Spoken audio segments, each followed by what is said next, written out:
Di sebuah kelas yang terlihat biasa, terdapat sekelompok siswa yang tampak akrab satu sama lain. Canda, tawa, dan kebersamaan menjadi hal yang sering mereka lakukan setiap hari. Namun, di balik kehangatan itu, tersimpan perasaan yang tidak semua orang bisa ungkapkan. Kita pulang sekolah jadi nongkrong gak nih? Boleh sih, tapi aku ada tugas juga. Santai sih. Ngerjain tugas sambil nongkrong juga bisa. Alah, nanti ujung-ujungnya juga ngobrol doang. Ya bebas sih.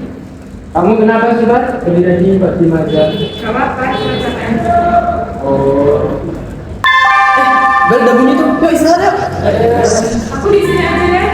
Oh, ya udah kita duluan ya, Pak.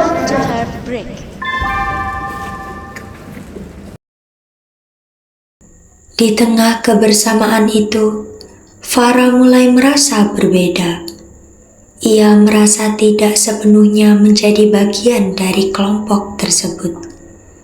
Perasaan itu perlahan berubah menjadi kegelisahan, hingga akhirnya ia mencari tempat lain untuk meluapkan isi hatinya.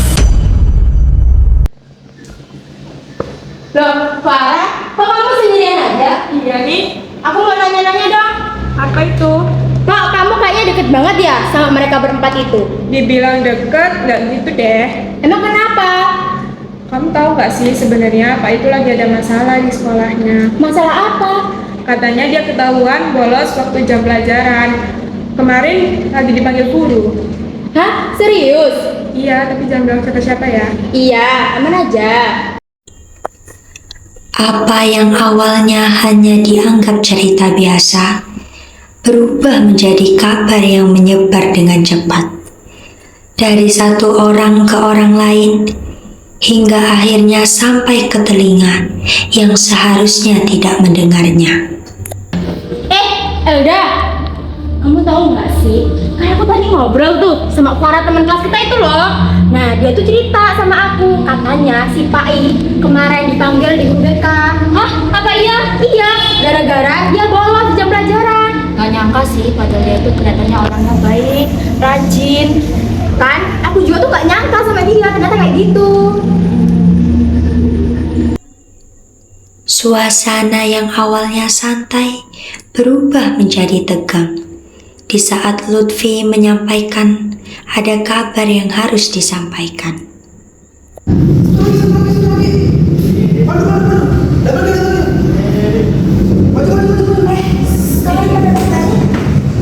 Aku baru dengar sesuatu tadi dari dia. Dengar apa?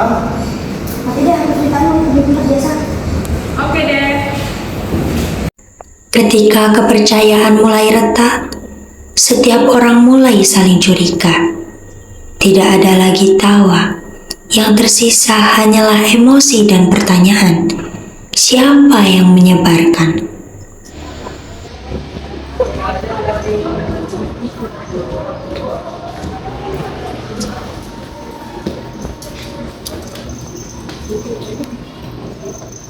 Lutfi, tadi kamu mau ngomongin apa?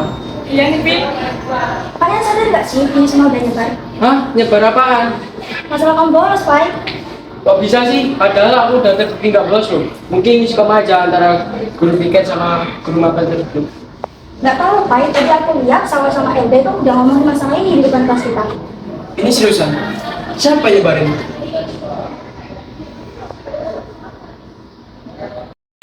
Konflik pun memuncak.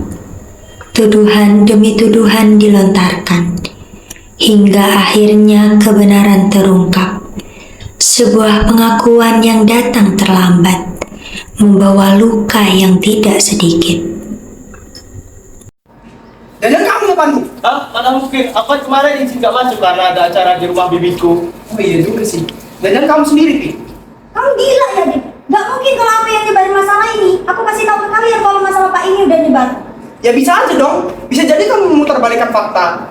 Kamu dari tadi nuduh kita terus, Dik. Jangan-jangan kamu sendiri yang udah nyebarin masalah ini. Dan seolah-olah jadi penengah di sini supaya kamu gak kelihatan kalau kamu yang udah nyebarin masalah ini ke orang-orang. Pi, aku nggak gila, Pi. Kan kamu tahu sendiri. Bahkan kalian semua tahu. Aku sama Pak itu kayak gimana. Aku udah anggap dia sebagai saudara kandung aku sendiri. Oh, jangan-jangan aku tahu sekarang. Jangan kamu yang parah. Sorry, aku yang udah nyebarin, tapi aku cuma cerita ke Saro doang kok. Apa kata kamu? Cuma, itu rahasia, Farah. Kamu gila ya? Itu privasi orang. Padahal kamu belum tahu kebenarannya. Kok kamu udah nyebarin ke orang yang lain? Kamu benar-benar gila, parah. Di balik kesalahan, selalu ada alasan. Farah akhirnya mengungkapkan apa yang selama ini ia rasakan. Perasaan diabaikan dan tidak dianggap, yang mendorongnya melakukan hal yang seharusnya tidak ia lakukan. Aku capek, aku selalu ngerasa nggak dianggap di sini. Kalian semua dekat, tapi aku kayak orang luar. Terus kamu bahas semuanya dengan nyerati kita, Farah. Gak gitu caranya, Farah. Bukan kita yang nggak anggap kita, tapi kamu sendiri yang jauh dari kita. Aku cuma pengen diakui kalian. Kamu nggak cuma mengkhianatin aku, tapi semuanya. Percaya itu susah dibangun, Farah.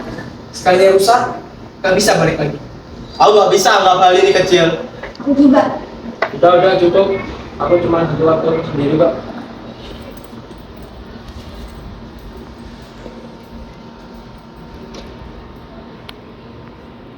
Aku minta maaf, walaupun aku tahu itu nggak cukup. Maaf mungkin bisa diterima, tapi kepercayaan belum tentu, Farah.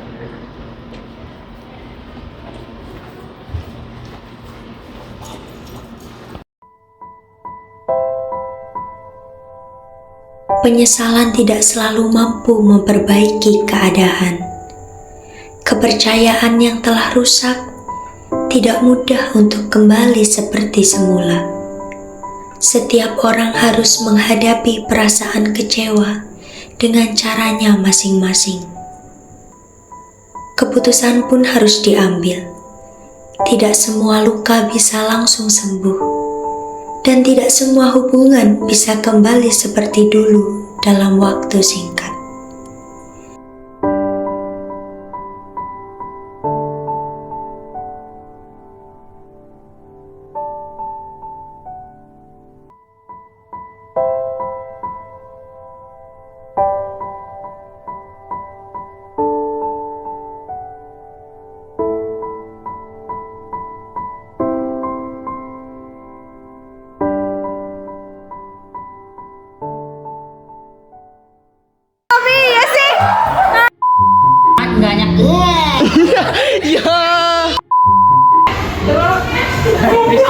Mentok ini.